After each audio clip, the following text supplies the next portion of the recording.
Voltando aqui para continuar a nossa aula sobre atividade física e recreativa, vamos falar agora de uma coisa bem importante que nós deixamos para esse momento todo especial para vocês, que é a prática do planejamento. O que vem a ser o planejamento?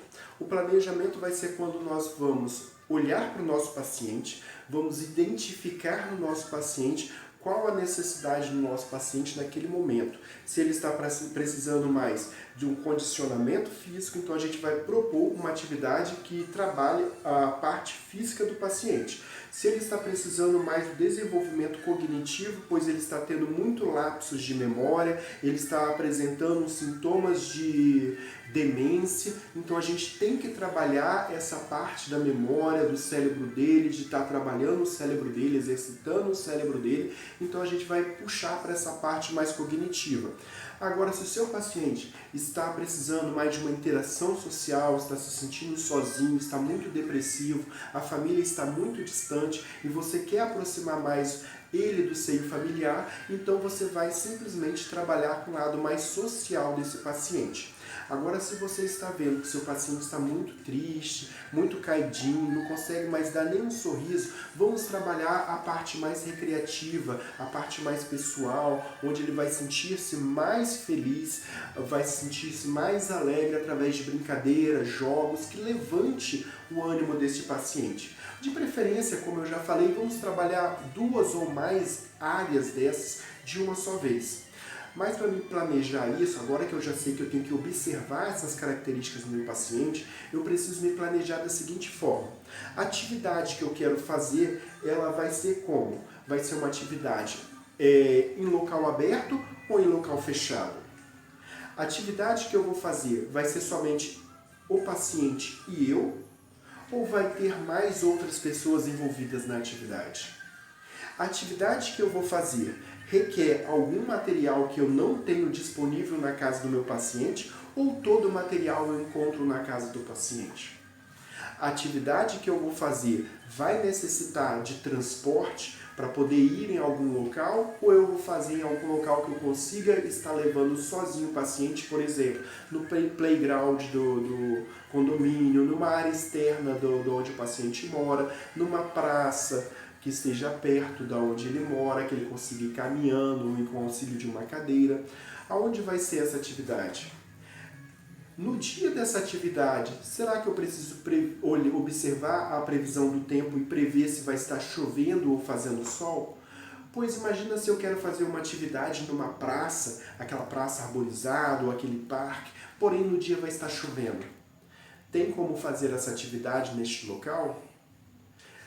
Outro ponto, na hora do planejamento eu sempre tenho que planejar 2 atividades, porque se uma não der certo, o seu paciente não pode ficar com aquele tempo ocioso, ainda mais se tiver outras pessoas envolvidas que já se planejaram para estar junto com você naquele momento para fazer essa atividade recreativa com o seu paciente. Vamos supor que sejam amigos, familiares, e essas pessoas não podem perder o tempo dela. Então você tem que ter aquela outra atividade na manga para, caso uma não dê certo, você tira e faz a outra. E assim os familiares não precisam saber, nem o paciente, que a atividade que eles iam fazer deu errado. Porque eles fizeram uma atividade e eles acham que essa atividade, que foi muito bem feita porque você planejou as 2, é a atividade correta. Outra coisa que eu preciso fazer, eu avisei os familiares com antecedência que eu pretendo fazer uma atividade com o meu paciente? Tá vendo como tem várias coisas que eu preciso observar antes de fazer uma atividade com o meu paciente? Então vamos começar a conversar sobre cada uma delas. Primeiro é conhecer o nosso público-alvo. Eu já conheço o meu paciente, eu já sei que no momento ele precisa mais de alegria e envolvimento com o seio familiar dele, que ele está muito sozinho e isso está deixando ele triste. Então eu tenho que fazer uma atividade que traga, que reúna os familiares perto dele, que ao mesmo tempo interaja todos os familiares com ele e ele se sinta feliz com essa interação. Qual atividade que eu posso fazer para fazer isso? Aí, neste momento que você vai parar e pensar, como eu tenho que envolver a família, eu tenho que trazer alguma coisa para os familiares vir até ele. Para juntar a família, nada melhor que um almoço entre família, um jantar entre família ou um churrasco. São coisas que reúnem o grupo familiar. Agora, se eles vierem para um desses temas, o que a gente pode fazer de atividade para dar alegria e interação entre os familiares? E que o seu idoso possa participar dessa atividade. Essa atividade pode ser um karaokê que o seu paciente pode cantar, ou ele pode começar a interagir, pode ser música para ele dançar junto com os familiares, caso ele consiga dançar. Se ele não conseguir dançar, você pode fazer jogos simples que ele possa participar. Atividade sim, qual jogo que ele gostava de jogar? Dominó, xadrez, baralho, o que ele gostava de fazer? Tenta propiciar essa atividade para o seu paciente que ele irá com certeza gostar. Só nessa ocasião, nessas sugestões, eu consegui trazer o grupo familiar para perto do paciente, ao mesmo tempo que eu consigo interagir o paciente com esse grupo familiar. Se eu conseguir fazer isso, eu estou conhecendo o meu público-alvo e eu estou fazendo uma atividade que preencha esse público-alvo. Ao mesmo tempo que eu tenho que escolher uma data que seja mais conivente com todas as pessoas, que facilitem que as pessoas participem. Eu não posso simplesmente falar, eu quero fazer uma atividade na terça ou na quarta-feira, sendo que a maior parte das pessoas na terça e na quarta-feira vão estar no trabalho ou vão estar numa faculdade ou estudando. Seria mais interessante eu pensar na sexta ou no sábado, pois no domingo as pessoas já querem descansar para na segunda-feira já estar trabalhando novamente. Então eu tenho que planejar o dia e o horário para que não seja tão inconveniente que as pessoas recusem a estar presente. Então, esses são pontos importantes que eu devo fazer. Agora, o objetivo da minha atividade. Como eu falei no começo, nesse exemplo, o objetivo da minha atividade é fazer a interação entre o meu paciente e os familiares e fazer com que ele sinta prazer nessa interação e os familiares também, e que sintam falta de estar junto com ele. Se eu alcançar esse objetivo, eles interagirem com ele, eu tenho que observar. A atividade está rolando, está acontecendo, todo mundo está lá no almoço de família. Antes do almoço as pessoas estão brincando, conversando com ele. Depois do almoço estão jogando com ele. Ou seja, essa interação, se estiver acontecendo a interação e eles estiverem brincando e jogando junto com ele, eu alcancei o meu objetivo. E com certeza o seu idoso vai ficar feliz com essa interação. Isso vai levantar o ânimo, a parte sentimental dele vai estar sendo trabalhada. Agora, os materiais. Para fazer essa atividade que eu dei o exemplo, quais materiais eu preciso? Se eu for fazer jogos, baralhos, dama, dominó, eu tenho esse recurso na residência do meu paciente? Se eu não tiver o recurso, eu posso pensar em duas coisas. Qual familiar que eu vou convidar para vir nessa atividade tem esses equipamentos? Se esse familiar trouxer, já é uma interação maior.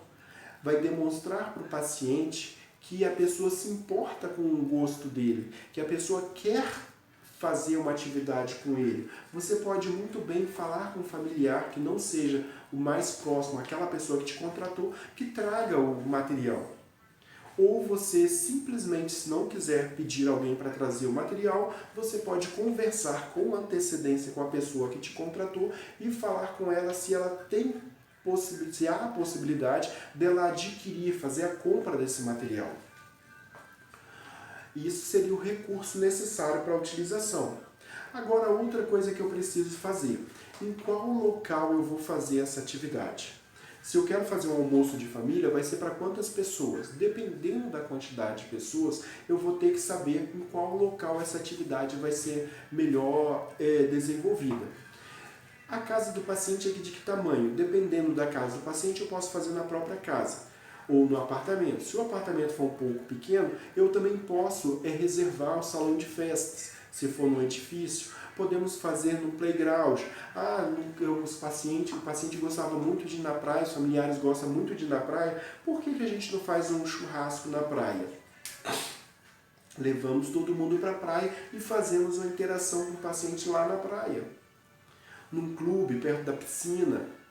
Tem várias formas, você pode pensar onde o seu paciente tem acesso, que ele pode ir, que pode ser feita essa atividade física. Essa atividade recreativa, desculpa. Durante a realização, você sempre tem que observar o que está acontecendo, focando no seu paciente. Não é para você ficar se divertindo, comendo, bebendo e não prestar atenção em como o seu paciente está. Se ele está sendo bem assistido, se ele está tendo uma boa interação, que às vezes você pode fazer uma atividade querendo que os familiares se envolvam com esse paciente, porém ele vai ficar isolado, vai ficar olhando as pessoas se divertirem. E esse não é o objetivo. O objetivo é ele se divertir junto com os convidados. Então tenha essa sensibilidade para estar observando isso. Outro ponto importante que nós precisamos ver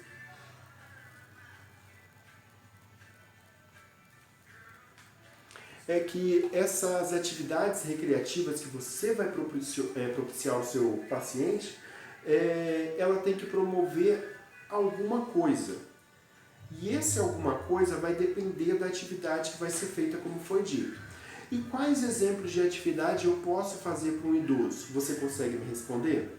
Pausa o vídeo aí e faça uma lista, nela enumerando cada atividade física, recreativa, brincadeira, jogos que você pode fazer com o idoso, que você julga que o idoso vai gostar de fazer. Nós temos desde atividades lúdicas até atividades físicas. Atividades lúdicas são aquelas que trabalham de forma manual, que o paciente vai estar fazendo alguma coisa, por exemplo, uma pintura. Vamos pintar, comprar tinta guache, com papel A4, que é o papel que a gente tem mais comum, que é o papel que a gente faz xerox, e você vai colocar o idoso para pintar. Ele pode pintar utilizando pincéis. Quando ele usa pincéis, que ele vai segurar o pincel assim, igual a gente escreve com a caneta, ele está desenvolvendo também a parte de motora fina, a coordenação motora fina, que é o movimento de pinça, de segurar com a ponta dos dedos, que com o passar dos anos nós vamos perdendo essa capacidade de segurar coisas pequenas. Vocês podem observar que se você pegar um idoso e jogar uns carocinhos de feijão sobre a mesa, ele não vai conseguir, ele vai ter muita dificuldade para pegar esses carocinhos. Enquanto nós, mais jovens, pegamos com muita facilidade. Esse movimento de pinça ele vai perdendo com a idade. Outra coisa que ele pode fazer é bordados, tricô, ponto e cruz, vagonite, todos esses tipos de bordados ele pode estar fazendo, crochê, marcar em pano, marcar em ação de ponto e cruz. Consertos em gerais, principalmente para os homens, gostam de consertar equipamentos, objetos.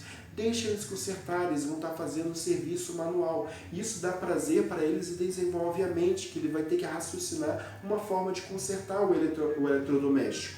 Consertar alguma coisa que quebrou. Jardinagem, os homens e mulheres idosos gostam muito dessa parte de jardinagem, plantar, capinar, cuidar da plantinha, regar, é sempre bom. Mas professor, lá não tem quintal. Mesmo casa sem quintal, você pode comprar um vaso, uma vasilha, colocar terra, colocar o idoso para colocar terra, cuidar da terra, plantar a sementinha todo dia lá, regar para ver a plantinha crescendo. Eles gostam muito disso. Isso é uma forma simples. Aí a gente vai também isso para as atividades lúdicas. Exemplos de atividades físicas que você pode fazer com seu idoso, que ele aguente fazer, que é mais comum. Caminhadas, hidroginásticas. Qual outro que você sabe? Dança, tanto que tem tantos bailes da terceira idade, pelo menos tinha, que agora depois dessa pandemia, a gente não sabe como vai continuar agora a vida normal dos idosos, muito menos de nós jovens. Agora, com o meio social, o que eu posso fazer para socializar meu idoso de forma assim, uma atividade que junte ele a um grupo maior, tanto familiares quanto vizinhos, amigos? Eu posso criar eventos. Eventos é aquilo que eu falei, almoço, jantar, churrasco. Eu posso chamar os familiares para uma sessão de cinema, coloco um filme na televisão ou no YouTube lá diretamente na televisão e coloco todo mundo para assistir, comendo pipoca, e depois eles vão conversar, debater sobre aquele filme.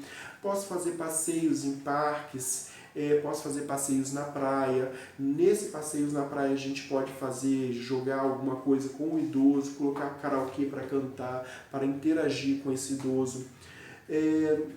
Dependendo do gosto do idoso, a gente pode fazer muita coisa. Agora, só não adianta eu querer levar um paciente para a praia que não gosta de praia. Isso é uma coisa que, em hipótese alguma, pode acontecer. Agora, com relação, para terminar, estamos chegando já no final, que é uma parte muito simples daqui, depois a gente vai falar mais um pouquinho sobre atividades, a gente vai falar sobre a ginástica cerebral agora. Ginástica cerebral é tudo aquilo que você faz no seu dia a dia, que você tem que fazer durante pelo menos 5 a 10 minutos por dia. Eu aconselho que vocês façam com o seu paciente e com vocês mesmos 2 vezes por dia. São atividades pequenas, de curta duração, em que vocês vão ter que forçar o cérebro de vocês a pensar em alguma coisa. Uma brincadeira bem simples que eu vou dar um exemplo. Vocês já brincaram de PIN?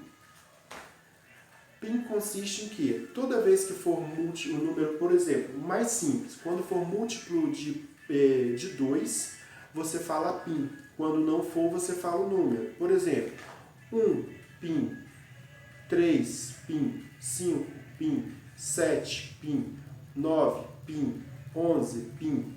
Porque os números 2, 4, 6, você está falando PIN. Aí é muito fácil. Agora você pode falar os múltiplos de 3 vão ser PIN. 1, 2 PIN, 4, 5 PIN, 7, 8 PIN, 11, 10, 11 PIN, 13, 14 PIN. Aí, ou seja, já começa a dificultar. Aí depois múltiplos de 4, múltiplos de 5. Quem erra, sai. O fato do paciente ficar memorizando, não, agora vai ser o PIN, ele está forçando o cérebro dele a condicionar a tal número àquela situação. E isso é um ponto muito importante. Outra brincadeira que pode ser feita, que é bem simples, que você pode fazer sem nenhum recurso, é você pegar o seu paciente e pedir para ele contar números de ordem crescente e depois decrescente, de uma certa sequência. Ele não vai começar contando 1, 2, 3, 4, 5. Não, ele vai começar pulando. Por exemplo, você vai contar de 3 em 3. 1, 3, 6, 9, 12, 15, 18, 21, 24, 27. Quando vai subir nos números, ele vai sentindo mais dificuldade. Ou você já pode começar com números grandes. Eu quero números de 3 em 3 a partir de 36. Aí ele vai ter que começar 36, 39, 40, aí ele vai perder. Aí, ou seja, já vai sentir dificuldade e você está forçando o cérebro dele a pensar alguma coisa. Isso são brincadeiras que você pode fazer. Outro tipo de brincadeira de exercício mental é você fazer contas. Por exemplo, você vai começar com 2 mais 2 e ir somando os resultados. 2 mais 2 é 4, 4 mais 4 é 8, 8 mais 8, 16, 16 mais 16, 32, 32 mais 32, 64, 64 mais 64, 128, 128 mais 128, 256 e assim você vai. Aí, ou seja, você dá um número, o paciente tem que ir dobrando e somando, dobra e soma. Isso são formas do paciente desenvolver o cérebro dele fazendo uma atividade ginástica cerebral. Isso você também pode fazer. Outra coisa que você pode fazer também é quando você sai de carro com o paciente, dentro do carro você pode brincar com o paciente. Vamos contar quantos carros brancos passam pela gente. Repararam que a matemática é um excelente exercício mental e quem gosta de matemática, já foi um estudo comprovado, que tem menos chance de desenvolver doenças relacionadas à demência. Então, quanto mais matemática você estudar, menos chance de você ter demência. Ou seja, para quem fala que não gosta de matemática, tem que rever seu conceito e começar a gostar de matemática. Então, você vai contando quantos carros tem de uma determinada cor. Você está associando, fazendo o seu cérebro associar a cor ao modelo do carro e a quantidade que você está vendo. Você está processando várias informações ao mesmo tempo. Isso ajuda o seu cérebro a fazer vários tipos de processos simultaneamente. Tem algumas atividades que você pode fazer também físicas que vai desenvolver o cognitivo do paciente. Essas atividades é quando você coloca barreiras que o seu paciente está desenvolvendo, está pulando. Que tipos de barreiras são essas? Você pode pegar, riscar como se fosse uma amarelinha no chão, em que o paciente vai ter que, ao pular essa amarelinha,